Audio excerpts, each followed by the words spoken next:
আজকে আমরা শুরু করতে যাচ্ছি এই সিরিজটির ২৪তম পর্ব। আজকের পর্বে আমরা আলোচনা করব আলিমদের অন্ধ অনুকরণ এই অধ্যায় থেকে। তাহলে চলুন আমরা শুরু করি আজকের পর্বটি। গত পর্বে আমরা উল্লেখ করেছিলাম পার্লামেন্টে ইসলামপন্থীদের অংশগ্রহণের দরুন আকিদাগত বিভ্রান্তি তৈরি হওয়ার ব্যাপারে কিছু কিছু আলিম আগে সতর্ক করে দিয়েছিলেন। তারপর আমরা বলেছিলাম এই বিভ্রান্তি বাস্তবে তৈরি হয়েছে। এখন আলিমদের দায়িত্ব হলো বিভ্রান্তিকর এই রাজনীতিকে হারাম ঘোষণা করা।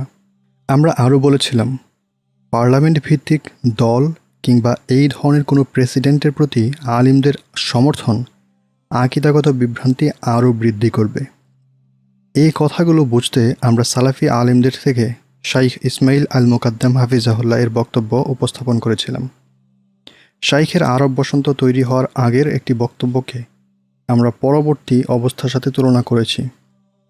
আসুন এখন ইখওয়ানুল মুসলিমিনের বা মুসলিম ব্রাদারহুডের আস্থাভাজন আলিমদের একজন শাইখ আব্দুল মাজেদ শাযেলির বক্তব্য আমরা আলোচনা করি।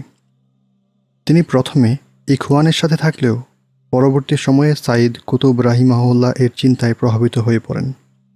তিনি বলেন, প্রত্যেক ইসলামী সংগঠনের কর্তব্য হল আকিদাগত বিষয়ে বিভ্রান্তি তৈরি থেকে বিরত থাকা, বরং তার দায়িত্ব হল আকিদাকে সুস্পষ্টভাবে বর্ণনা করা ও এ সংক্রান্ত বিষয়ে সৃষ্ট বিভ্রান্তি দূর করা। তিনি আরও বলেন, এই সংগঠন ও আন্দোলনে তো কেবল দাওয়াতের সেবক। তাদের কাজ হলো মানুষের অন্তরে সঠিক আকিদাকে দৃঢ় করে বসিয়ে দেয়া। অর্থাৎ ইসলামী সংগঠনগুলোর উদ্দেশ্য হওয়া উচিত মানুষের আকিদা ঠিক করা, তাতে বিভ্রান্তি তৈরি করা নয়। আরও বলেছেন, এই কারণে প্রত্যেক ইসলামী সংগঠনের উপর কর্তব্য হল কঠিন আকিদাগত বিষয়গুলো সুস্পষ্ট করা ও সেকুলার রাষ্ট্র ব্যবস্থাকে কোনোভাবেই স্বীকার না করা।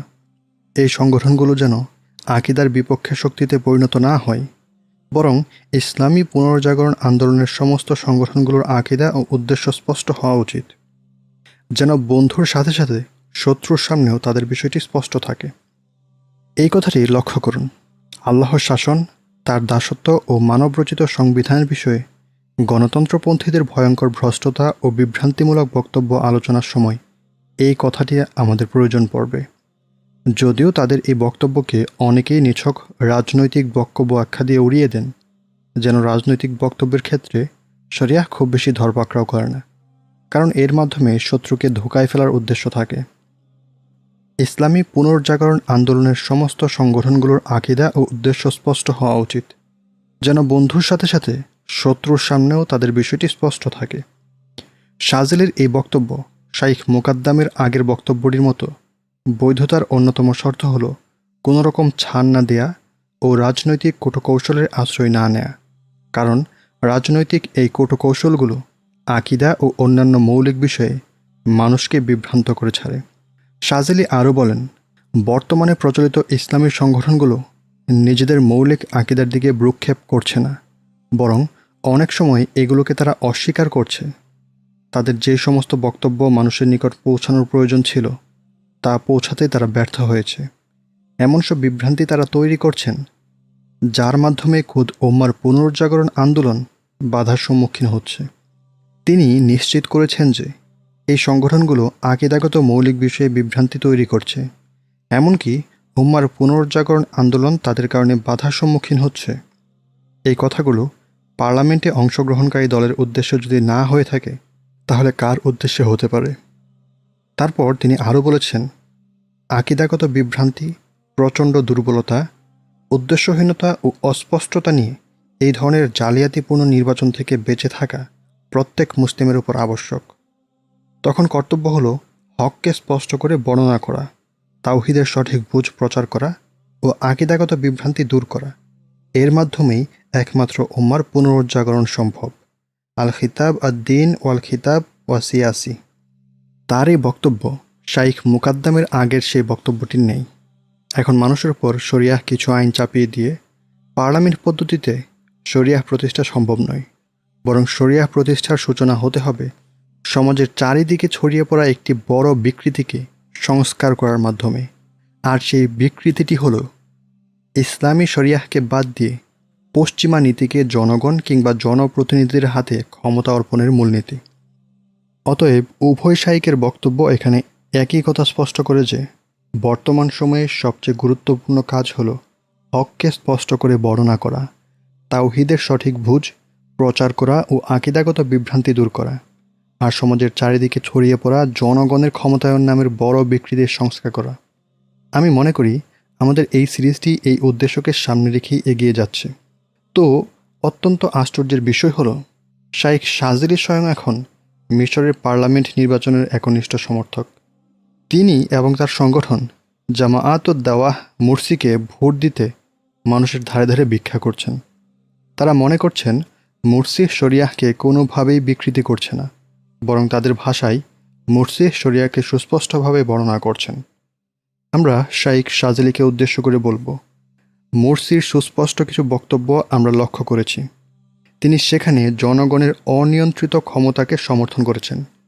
মুসলিম অমুসলিম নির্বিশেষে সকলকে বৈধতা দেওয়ার মালিক ঘোষণা করেছেন। মানবরচিত আইন ও সংবিধানের প্রতি শ্রদ্ধাশীল হবেন বলে নিশ্চয়তা দিয়েছেন। আমরা লক্ষ্য করেছি তার বক্তব্যগুলোতে শরিয়াহ প্রায় অনুল্লেখিত ছিল। এমনকি একজন ইসলামী প্রার্থীকে জয়ী করার পরও তিনি সংবিধান রচনায় সব মত পথের লোকেদের সাহায্য নেবেন বলে প্রতিশ্রুতি দিয়েছেন।